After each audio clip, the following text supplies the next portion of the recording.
जय हिंद दोस्तों।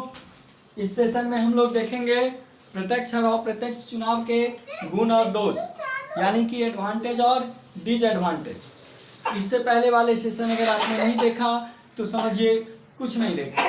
इससे पहले वाले सेशन जरूर देखिएगा जिसमें हमने डेमोक्रेसी को समझाया है और डायरेक्ट और इनडायरेक्ट इलेक्शन को डिफाइन किया है।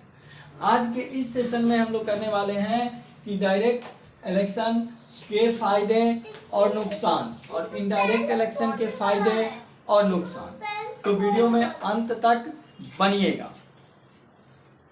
तो चलिए, भागिएगा नहीं, लास्ट तक वीडियो देखिएगा तब समझिएगा। डायरेक्ट इलेक्शन भारत में नहीं हो सकता था क्योंकि भारत एक बहुत बड़ा पॉपुलेटेड कंट्री है। डायरेक्ट इलेक्शन वो हुआ जिसमें कि राष्ट्र अध्यक्ष को जनता डायरेक्ट रूप से चुनेगी। जैसे आप प्रधानमंत्री नहीं चुनते हैं, आप एमपी चुनते हैं, यानी मेंबर ऑफ पार्लियामेंट चुनते हैं, और वह मेंबर ऑफ पार्लियामेंट जाकर के प्रधानमंत्री चुनता है। तो इसे अप्रत्यक्ष निर्वाचन व्यवस्था कहेंगे क्योंकि इसमें जनप्रतिनिधि जाकर के चुना, और जहां डायरेक्ट हम लोग गवर्नमेंट को चुनते हैं वह प्रत्यक्ष निर्वाचन व्यवस्था हो गया। तो प्रत्यक्ष निर्वाचन व्यवस्था में होता क्या कि मान लीजिए डर का माहौल रहता, जनता डरी हुई रहती कि प्रत्यक्ष रूप से कैसे इनको चुने और इन्हें हटाएं, ये समस्या हो सकती थी। उसके बाद प्रत्यक्ष निर्वाचन व्यवस्था में और भी समस्या होती कि प्रत्येक लोगों को प्रत्यक्ष रूप से वोटिंग लेना काफ़ी टफ पड़ जाता है ना। इसके बाद नंबर 3, इसमें तानाशाह बढ़ने की संभावना हो सकती थी। नंबर 4, इसमें इतने में अधिक प्रत्येक लोगों का डायरेक्ट मत जानने में बहुत ज़्यादा समय लगता और बहुत अधिक धन की बर्बादी होती। तो ये समझ इनकी ये थी। परंतु जो कंट्री कम पॉपुलेटेड है वहाँ पर प्रत्यक्ष चुनाव प्रणाली चलती है। अब चलते हैं हम, और इसके कुछ फायदे भी होते। फायदे ऐसे होते कि लोग पहचान जाते, चलो इनको हमने चुना था और ये काम नहीं किया, अब नहीं चुनना है, ऐसा होता व्यवस्था। तो ये इसके कुछ फायदे भी थे और नुकसान भी थे। उसके बाद अब हम लोग बात करते हैं वह वोटिंग सिस्टम जो अपने कंट्री में है, यानी कि अप्रत्यक्ष निर्वाचन प्रणाली। अब अप्रत्यक्ष निर्वाचन प्रणाली में क्या है कि जनता सीधे रूप से राष्ट्र अध्यक्ष को न चुनकर वह प्रतिनिधियों के द्वारा उसे चुने, तो उसे हम लोग क्या कहते हैं, अप्रत्यक्ष चुनाव प्रणाली कहते हैं। जैसे कि अगर मान लीजिए लोकसभा का चुनाव हुआ, लोकसभा, तो इसमें क्या होंगे, इसके जहां जितने भी सांसद होंगे उन्हें हम लोग क्या कहते हैं, एमपी कहते हैं, एमपी कहते हैं। और जिस पार्टी का मेंबर ऑफ पार्लियामेंट अधिक चुनकर आता है वह पार्टी अपना प्रधानमंत्री बनाता है। ये व्यवस्था है।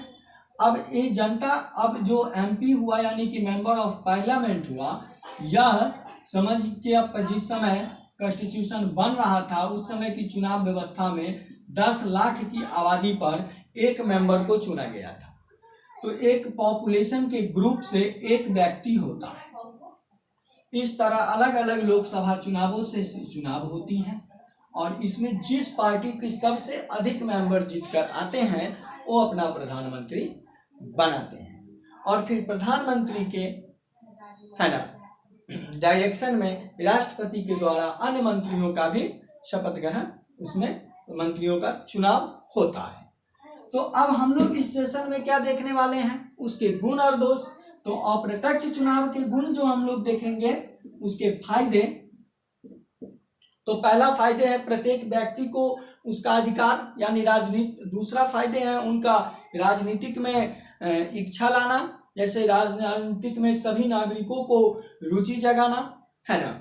उसके बाद अपने सरकार को चुनने का अधिकार प्रदान करना, उसके बाद मौलिक अधिकार प्रदान करना, बहुत सारे चीजें हैं जो इनके लाभ हैं, है ना।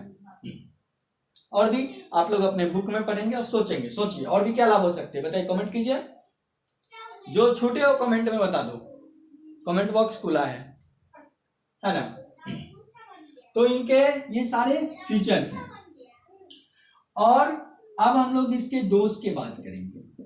तो इसमें क्या होता है कि जैसा आप जानते हैं प्रत्येक 5 साल बाद चुनाव होती है लोकसभा का, फिर 5 साल बाद विधानसभा का, है ना।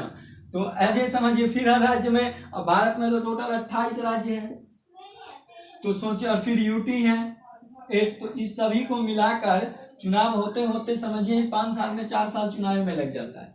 तो पहला समय की बर्बादी, दूसरा धन की बर्बादी, है ना, और तीसरा अशिक्षा होने के कारण जातिवाद, धर्मवाद, इन सारे चीजों के ये लोकतंत्र की बुराई में आ जाते हैं। जैसे कि लोग अपने समुदायों को, लोगों को जोड़ना चाहता है, लाना चाहता है, चाहे वो कैसा भी कार्य करें, तो ये क्या हो गया, समुदायवादी हो गया, है ना, जातिवाद हो गया। जैसे अपने ही जाति के लोगों को हम लोग वोट देना चाहते हैं, क्योंकि चाहे वो कैसा भी काम करे, तो ये जातिवाद हो गया। ये सब क्या है, लोकतंत्र के लिए बुराई है ना। तो सेशन में तो और सबसे बड़ी है क्या इसकी एक बुराई में, कि इसमें अधिक समय का बर्बाद होता है। अब मान लीजिए 5 सालों के लिए लोकसभा के एक सांसद मान लीजिए चुने गए, अगले 5 साल बाद ये चेंज भी हो सकते हैं, रह भी सकते हैं, ये प्रोबेबिलिटी के अंदर है। लेकिन इन्हें कार्य करने के लिए तो पूरे 5 साल चाहिए। लेकिन होता क्या है कि जब ये 5 सालों में मान लीजिए अगर हर जगह अलग अलग चुनाव होता रहता है, तो जो राष्ट्राध्यक्ष होते हैं, जो चलाने वाले होते हैं टीम, वो टीम व्यस्त ही रह जाते हैं, तो कुछ कर नहीं पाते। तो इसीलिए तो अभी वर्तमान सरकार में विधेयक भी चल रहा था कि 1 नेशन 1 इलेक्शन, बहुत अच्छा विधेयक था। ये अगर हो जाता है तो बहुत बेस्ट रहेगा, क्योंकि लोगों को एक ही समय में विधानसभा और लोकसभा दोनों का चुनाव करा लेगा।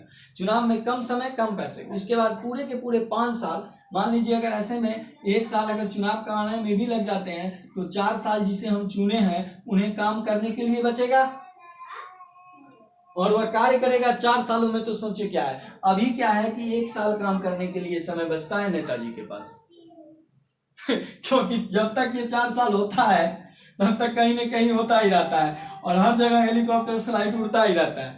अब सोचिए आपको अगर कहीं एक यात्रा पर जाना है तो आप 5 दिन डिस्टर्ब होते होंगे, प्लान करते होंगे, पैकिंग करते होंगे, और ये हमेशा यात्रा ही रहता है, तो इसमें सोचिए कितना समय बचता होगा। लेकिन फिर भी अपने देश भारत में इसके अलावे भी बहुत सारे काम हुए, वो तो हमारे देश के प्रधानमंत्री ऐसे सुयोग्य और कर्मठ हैं जिसके कारण हुए। जैसे देखिए इसके बीच भी चंद्रयान 3 पहुंच गया मून पे, इतना बड़ा सम्मेलन भारत में आयोजित, और सारी चुनाव भी समय से हुआ, सोचिए। तो है, भारत एक हमेशा समृद्ध देश है, भारत भाई देवभूमि है। नेक्स्ट वीडियो में मिलते हैं। वीडियो अच्छा लगा लाइक करके शेयर जरूर कीजिएगा। जय हिंद।